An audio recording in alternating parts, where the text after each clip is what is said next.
ओम नमो भगवते वासुदेवाय नमः। नमस्कार बंधुगण आपण मानक आम यूट्यूब चैनल को स्वागत।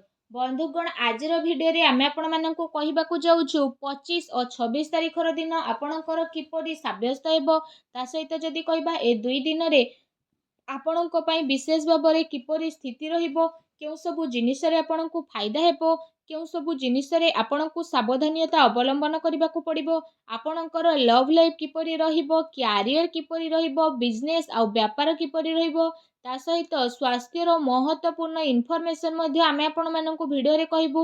ଆଉ ଏ ଭିଡ଼ିଓ ଶେଷରେ ଆମେ ଆପଣମାନଙ୍କୁ କିଛି ଉପାୟ ବିଷୟରେ ମଧ୍ୟ କହିବୁ, ଯାହାଦ୍ୱାରା ଆପଣ ଏ ଦୁଇ ଦିନକୁ ଆହୁରି ଅଧିକ ଶୁଭ ଓ ମଙ୍ଗଳଦାୟକ ସାବ୍ୟସ୍ତ କରିପାରିବେ। ଆଗକୁ ଭିଡ଼ିଓ ଆରମ୍ଭ କରିବା ପୂର୍ବରୁ ଆମର ଆପଣଙ୍କୁ ରିକ୍ୱେଷ୍ଟ, ଯଦି ଆପଣ ଆମର ଏ ଚ୍ୟାନେଲରେ ନୂଆ କରି ଆସିଛନ୍ତି ଚ୍ୟାନେଲକୁ ସବସ୍କ୍ରାଇବ୍ କରନ୍ତୁ, ସାଙ୍ଗରେ ନୋଟିଫିକେସନ୍ ବେଲ୍କୁ ମଧ୍ୟ ଅନ୍ କରନ୍ତୁ, ଯାହାଦ୍ୱାରା ସମୟ ସମୟରେ ସହ ନୂଆ ନୂଆ ଭିଡ଼ିଓର ନୋଟିଫିକେସନ୍ ଆପଣଙ୍କୁ ମିଳିଯିବ। ତ ଆସନ୍ତୁ ଜାଣିବା କିପରି ରହିବ 25 ଆଉ 26 ତାରିଖର ଦିନ ଆପଣଙ୍କ ପାଇଁ। ଯଦି ସବୁଠାରୁ ପ୍ରଥମେ ଆମେ ଆପଣମାନଙ୍କୁ କହିବୁ ବିଶେଷ ଭାବରେ କି କ'ଣ ଆପଣଙ୍କ ପାଇଁ ଏ ଦୁଇ ଦିନରେ ବିଶେଷ ଭାବରେ ପଜିଟିଭ୍ ରହିବା ପାଇଁ ଯାଉଛି। ଯଦି କହିବା ଫ୍ରେଣ୍ଡସ୍, ଘର ପରିବାରରେ ଦୁଇ ଦିନରେ କୌଣସି ଶୁଭ କାର୍ଯ୍ୟ ସମ୍ପନ୍ନ ହେବାର ବିଶେଷ ସମ୍ଭାବନା ବନୁଛି। ପରିବାରର ଉତ୍ସବର ମାହୋଲ ମଧ୍ୟ ଆପଣଙ୍କର ବନିବ। ସନ୍ତାନ ପକ୍ଷକୁ ନେଇ ଏ ଦିନରେ ଆପଣଙ୍କର ଚିନ୍ତା ମଧ୍ୟ ବଢ଼ିପାରେ ତଥା ଆପଣଙ୍କୁ କୌଣସି ବି ପ୍ରକାରର କୌଣସି ସହଯୋଗ ପ୍ରାପ୍ତ ହେବାର ବିଶେଷ ଭାବରେ ଭଲ ସମ୍ଭାବନା ବନୁଛି। ଏମିତିରେ ଭାବି ଚିନ୍ତି ରଣନୀତି ନେଇକି କାର୍ଯ୍ୟ ଆପଣ କରନ୍ତୁ, ଯାହାଦ୍ୱାରା ଘରେ ଆପଣଙ୍କର ପଦପ୍ରତିଷ୍ଠା ବଢ଼ିବ। ଏହା ସହିତ ଆପଣଙ୍କର କୌଣସି ସ୍ୱପ୍ନ ମଧ୍ୟ ସାକାର ହେବାକୁ ଯାଉଛି। ସେଥିପାଇଁ ନିଜର କାର୍ଯ୍ୟ ଉପରେ ପୁରା ରୂପରେ ଆପଣ ଧ୍ୟାନ କେନ୍ଦ୍ରିତ କରନ୍ତୁ। କୋଉଠି ପୁଞ୍ଜି ନିବେଶ କରିବା ଆପଣଙ୍କ ପାଇଁ ଫାଇଦାମାନ ସାବ୍ୟସ୍ତ ହୋଇପାରେ।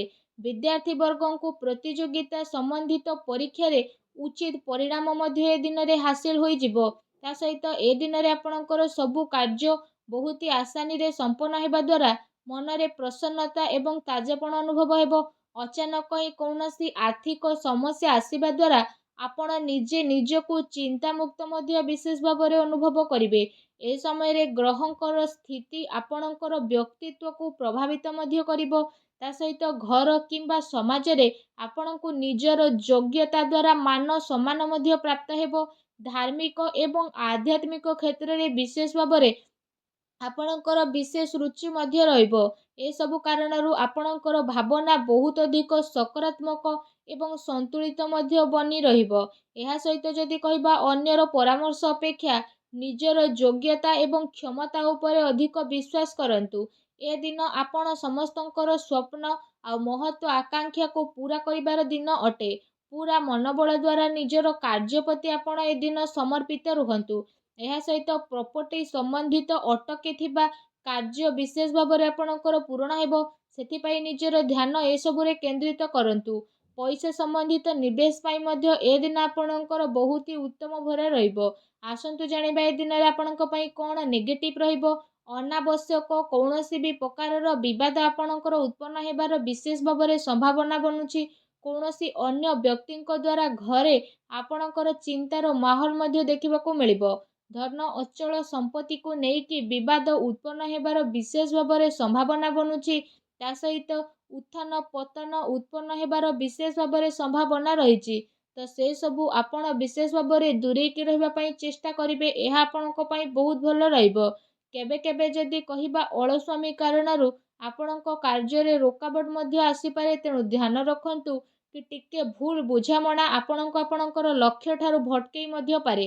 କୌଣସି ପ୍ରକାରର ଦ୍ୱିବିଧା ସ୍ଥିତିରେ କୌଣସି ଅନୁଭବୀ ବ୍ୟକ୍ତିର ପରାମର୍ଶ ଆପଣଙ୍କ ପାଇଁ ଫାଇଦାମାନ ରହିବ।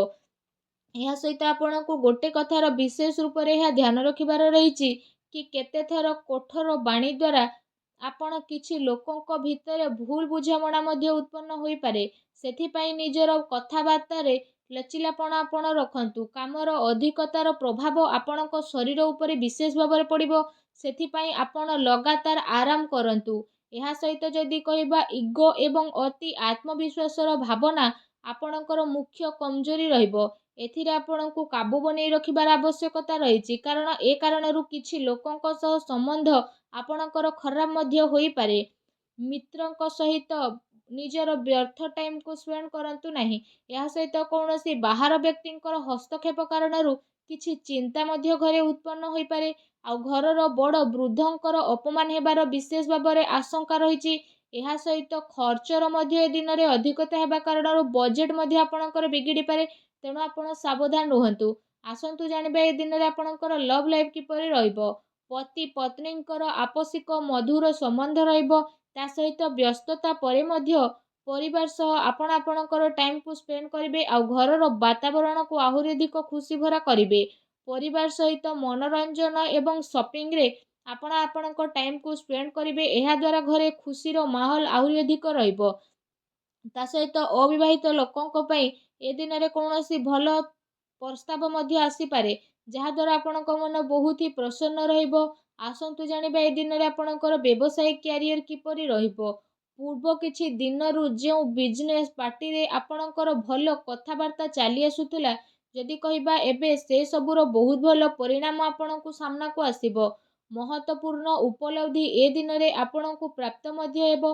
ଚାକିରି କରୁଥିବା ବ୍ୟକ୍ତିଙ୍କର କୌଣସି ଟାର୍ଗେଟ ପୂରା ହେବା ଦ୍ୱାରା ଆପଣଙ୍କର ଦିନ ଖୁସି ରହିବ। ବ୍ୟବସାୟିକ ସ୍ଥଳରେ ଆପଣଙ୍କର ଯଦି କହିବା ସ୍ଥିତି ବଢ଼ିବ। କର୍ମଚାରୀଙ୍କର ନିଜର କାର୍ଯ୍ୟ ପ୍ରତି ପୁରା ରୂପରେ ସମର୍ପଣ ଭାବ ମଧ୍ୟ ଦେଖିବାକୁ ମିଳିବ, ଯାହାଦ୍ୱାରା କାମ ସମୟରେ ସହ ଆପଣଙ୍କର ପୁରା ମଧ୍ୟ କରିବା ପାଇଁ ନଜର ଆସିବ। ଏହା ସହିତ ଯଦି ବିଶେଷ ଭାବରେ କହିବା ପ୍ରପର୍ଟି ବ୍ୟବସାୟରେ ଜଡ଼ିତ ବ୍ୟକ୍ତିବିଶେଷଙ୍କର କୌଣସି ବଡ଼ ଡିଲ୍ ହେବାର ସମ୍ଭାବନା ରହିଛି। ଏହା ସହିତ ପବ୍ଲିକ୍ ଡିଲିଂରେ ମଧ୍ୟ ବିଶେଷ ଭାବରେ ଆପଣଙ୍କୁ ଲାଭ ମିଳିବ। ଚାକିରି କରୁଥିବା ବ୍ୟକ୍ତିବିଶେଷଙ୍କୁ କୌଣସି ଅଫିସିଆଲି ଯାତ୍ରା କରିବା ପାଇଁ ପଡ଼ିପାରେ। ମିଡ଼ିଆ ତଥା ମାର୍କେଟିଂ ସମ୍ବନ୍ଧିତ ବ୍ୟବସାୟ ଜଡ଼ିତ ବ୍ୟକ୍ତିବିଶେଷମାନେ ଏ ଦିନରେ କୌଣସି ମହତ୍ତ୍ୱପୂର୍ଣ୍ଣ ଉପଲବ୍ଧି ମଧ୍ୟ ହାସିଲ କରିବେ। ସେଥିପାଇଁ ନିଜର ସମ୍ପର୍କ ସୂତ୍ରଙ୍କ ସହ ଅଧିକରୁ ଅଧିକ ଟାଇମ୍କୁ ବ୍ୟତୀତ କରନ୍ତୁ। ଏହା ସହିତ ଏ ଦିନରେ ଆପଣଙ୍କୁ କାର୍ଯ୍ୟକ୍ଷେତ୍ରରେ ପରିଶ୍ରମର ଅନୁରୂପ ଉଚିତ ପରିଣାମ ମଧ୍ୟ ହାସିଲ ହେବ, ଯାହାଦ୍ୱାରା ଆପଣଙ୍କର ମନ ମଧ୍ୟ ବହୁତ ଅଧିକ ପ୍ରସନ୍ନ ରହିବ। ଆସନ୍ତୁ ଜାଣିବା ଏ 2 ଦିନରେ ଆପଣଙ୍କ ସ୍ୱାସ୍ଥ୍ୟ କିପରି ରହିବ। ଏ ଦିନରେ ଆପଣଙ୍କୁ କୌଣସି ସମୟରେ ଥକାପଣ ଏବଂ କମଜୋରି ମଧ୍ୟ ଅନୁଭବ ହୋଇପାରେ। ଏଥିପାଇଁ ଆପଣ ନିଜର ଖାଦ୍ୟପେୟ ଉପରେ ବିଶେଷ ରୂପରେ ଧ୍ୟାନ ରଖନ୍ତୁ। ତା ସହିତ ଆପଣ ଆୟୁର୍ବେଦିକ ଜିନିଷର ଅଧିକ ସେବନ କରନ୍ତୁ। ଏହା ଆପଣଙ୍କ ପାଇଁ ବହୁତ ହି ଭଲ ରହିବ। ଏହା ସହିତ ନିଜ ସ୍ୱାସ୍ଥ୍ୟକୁ ଆହୁରି ଅଧିକ ଭଲ ରଖିବା ପାଇଁ ଆପଣ ପ୍ରତ୍ୟେକ ଦିନ ଯୋଗ କରନ୍ତୁ, ବ୍ୟାୟାମ କରନ୍ତୁ, ସୁସ୍ଥ ରୁହନ୍ତୁ। ଆସନ୍ତୁ ଜାଣିବା ଏ ଦିନରେ ଆପଣଙ୍କ ପାଇଁ କ'ଣ ବିଶେଷ ଉପାୟ ରହିଛି। ଏ ଦିନରେ ଆପଣ ସ୍ନାନ ଆଦି ବିଶେଷ ଭାବରେ କରିସାରିବା ପରେ ଭଗବାନ ଶ୍ରୀରାମଙ୍କ ମନ୍ଦିରକୁ ଯାଆନ୍ତୁ ଏବଂ ସେଠି ଡାହାଣ ହାତର ଆଙ୍ଗୁଠିରେ ଭଗବାନ ହନୁମାନଙ୍କର ମୁଣ୍ଡରେ ସିନ୍ଦୁର ଲଗାନ୍ତୁ। ଆଉ ସୀତା ମାତାଙ୍କ ଚରଣରେ ଲଗାନ୍ତୁ ଏବଂ ନିଜର ମନୋକାମନାକୁ ମାଗନ୍ତୁ। ଏପରି କରିବା ଦ୍ୱାରା ଭଗବାନ ବଜରଙ୍ଗବାଲି ବହୁତ ଶୀଘ୍ର ପ୍ରସନ୍ନ ହେବେ। ଆଉ ଆପଣଙ୍କର ସମସ୍ତ କଷ୍ଟକୁ ଦୂର କରିବେ ଏବଂ ଆପଣଙ୍କର ସବୁ ମନୋକାମନାକୁ ମଧ୍ୟ ପୂରଣ କରିବେ। ଏ ପ୍ରକାରରେ ଉପାୟକୁ ଆପଣ ଅବଶ୍ୟ କରନ୍ତୁ। ଆପଣଙ୍କୁ ଅବଶ୍ୟ ହିଁ ଲାଭର ପ୍ରାପ୍ତି ହେବ। ଭଗବାନ ବଜରଙ୍ଗବାଲିଙ୍କ ଆଶୀର୍ବାଦ ଆପଣଙ୍କୁ ପ୍ରାପ୍ତ ହେଉ। ସଚ୍ଚା ଦିଲରେ କମେଣ୍ଟ ବକ୍ସରେ ଜୟ ବଜରଙ୍ଗବାଲି ଅବଶ୍ୟ ଲେଖନ୍ତୁ ଓ ଭିଡ଼ିଓକୁ ଲାଇକ୍ କରିବା ପାଇଁ ଆଦୌ ବି ଆପଣ ଭୁଲନ୍ତୁ ନାହିଁ। ଧନ୍ୟବାଦ।